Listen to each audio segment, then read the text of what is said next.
এরপর সুজন সেখান থেকে দৌড়ে বলাইয়ের বাগান থেকে এক ঝুড়ি আম চুরি করে বাড়ি নিয়ে যায়। এই আমটা খেলে আমার ভূতেদের মতন শক্তি হবে। খেয়ে নি। কি টেস্ট রে বাবা।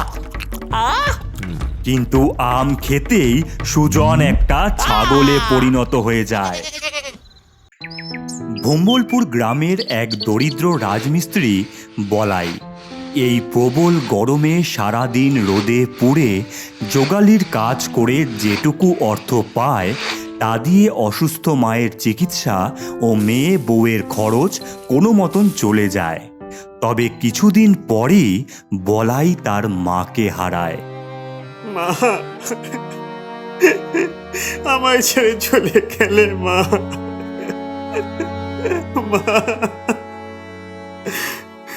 বাবা, দিদুন কথা বলছে না কেন? মা, বলো না। বাচ্চাটি তার দিদুনের সাথে ঠিক কী ঘটেছে তা বুঝে ওঠার আগেই বলাই ও আরও কিছুজন মিলে বৃদ্ধাকে খাটে চাপিয়ে নিয়ে যায়। এই বলো হরি, এই বলো হরি, এই বলো হরি, এই বলো হরি, হরি বল, বলো হরি, হরি বল, বলো হরি, হরি বল। এরপর শ্মশানে পৌঁছালে গোপাল তার মায়ের মুখে আগুন দেয় আর সঙ্গে সঙ্গে মৃতদেহটি দাউ দাউ করে জ্বলতে শুরু হয়। আমায় ছেড়ে কেন চলে গেলে মা? আমার কি হবে এখন? আমার মেয়ে বউকে কে দেখবে? এই কথা বলতেই জ্বলন্ত চিতার থেকে উঠে আসে বলাইয়ের মা। বাবা বলাই, তুই চিন্তা করিস না, আমি আসছি। মা, তুমি কিভাবে কথা বলছো? পাগল ছেলে আমার, এই নে ধর, তোকে আমি কিছু কাঁচা মিঠে আম গাছের বীজ দিলাম। এটা জমিতে লাগিয়ে অনেক আমের ফলন কর, দেখবি তোর ভালো হবে। আমি চলি। মা,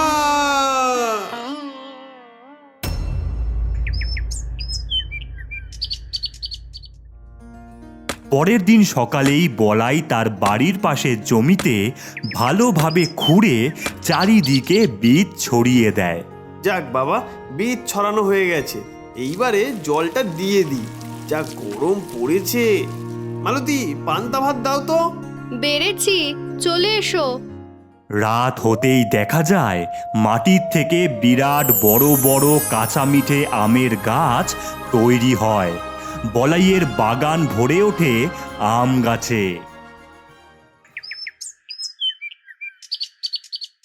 গিন্নি, গৌরীমা, এদিকে এসে দেখ, আমাদের বাগানে কি বড় বড় কাঁচা মিঠে আম হয়েছে। এই দেখ। বাবা বাবা, একটা পেড়ে দাও না, খাবো। নাও নাও, দেরি করো না, তাড়াতাড়ি পাড়ার ব্যবস্থা করো। যা গরম পড়েছে, বাজারে সবাই কিনবে দেখো। হ্যাঁ গিন্নি, আমি পেরে নি বরং। এরপর বলাই লগা দিয়ে আম পাড়তে থাকে আর গৌরী ও মালতী মিলে ঝুড়ির মধ্যে আম ভরতে থাকে। অনেক আম হয়েছে গিন্নি, যাই বিক্রি করে আসি। বাবা, আসার সময় আমার জন্য একটা আইসক্রিম নিয়ে এসো। আচ্ছা, চলি আমি। দুগ্গা দুগ্গা।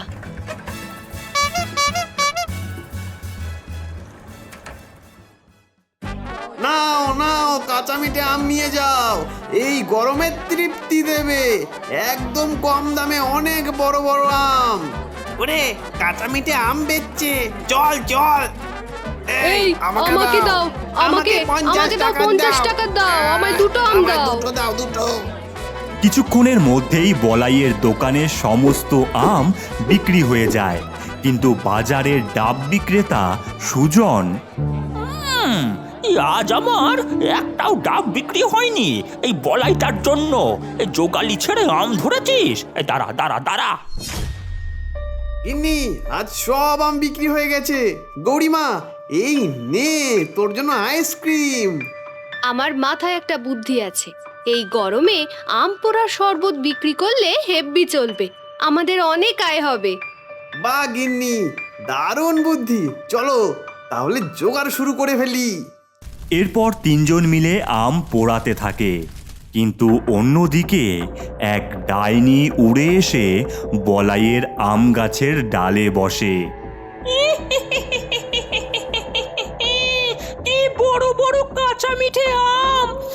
আহা, কি দারুণ খেতে রে! এ কয়েকটা সাবার করে দি। এরপর ডাইনি মনের আনন্দে উড়ে উড়ে বেশ কয়েকটা আম খেতে থাকে। এই আম যে আমার সব চাই, সব! আমি প্রতিদিন এসে খেয়ে যাব, কেউ বুঝতেই পারবে না।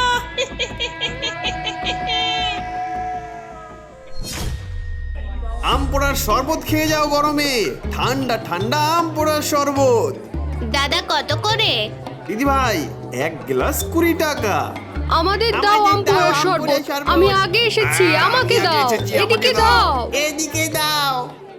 আজ আবার আম পোড়া শরবত বিক্রি করছিস হতচ্ছাড়া? এই করে নে আজ রাতে তোর খেল সাবার করব। গিন্নি, আজ অনেক টাকা লাভ হয়েছে। এইভাবে চললে আমাদের আর অভাব থাকবে না। কালকে অনেক আম পারবো। চলো শুয়ে পড়ি। রাত গভীর হয়েছে, বলাই তার স্ত্রী ও মেয়ে সকলেই ঘুমোচ্ছে। এমন সময় সুজন কিছু লোককে নিয়ে আসে আম বাগানের ভেতর।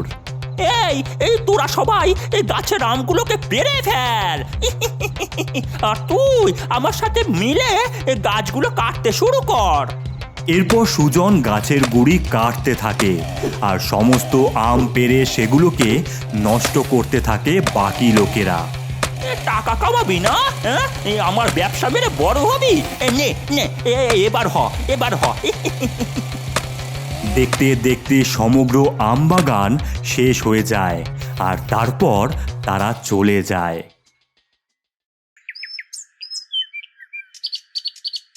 পরের দিন সকালে বলাই এসে দেখে তার সমগ্র আম বাগান নষ্ট হয়ে গেছে। এ কি? এইসব কি করে হলো? কে আমার এত বড় ক্ষতি করলো? এখন আমি কি করব? বলাই কাঁদতে থাকে। এমন সময় ডাইনি উড়ে আসে আর বলে, কাঁদিস না বলাই, কাঁদিস না।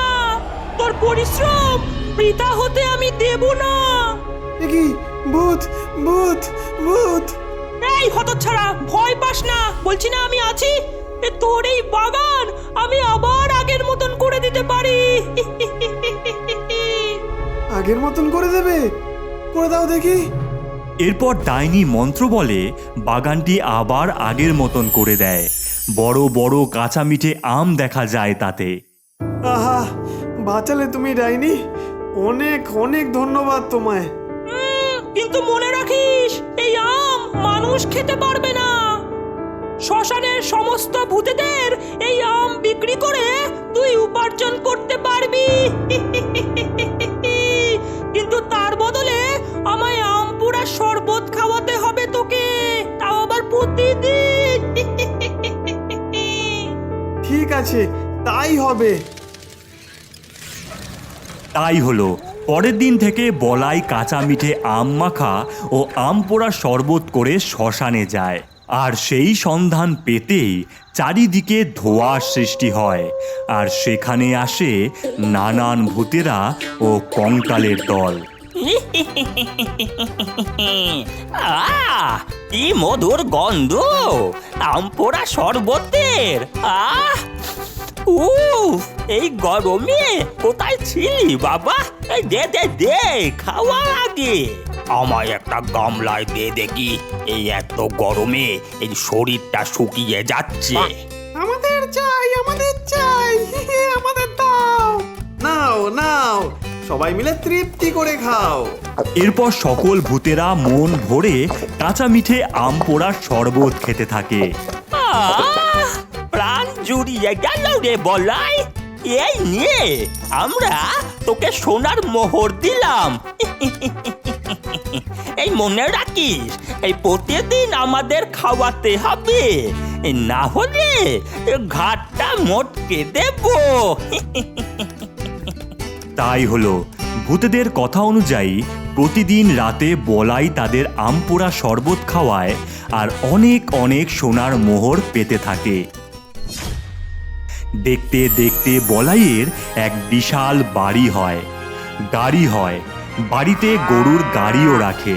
গিন্নিকে সোনার জিনিস বানিয়ে দেওয়ার থেকে শুরু করে মেয়েকে বড় স্কুলে ভর্তি করানো সবটাই হয়। কিন্তু এইবার বলাইকে পেয়ে বসে লোভে। গিন্নি, গাছে আম কমছে, এই শরবতে কিছুটা জল মিশিয়ে দিই গিন্নি। তাহলে আরো বেশি শরবত হবে আর বেশি কামাই হবে।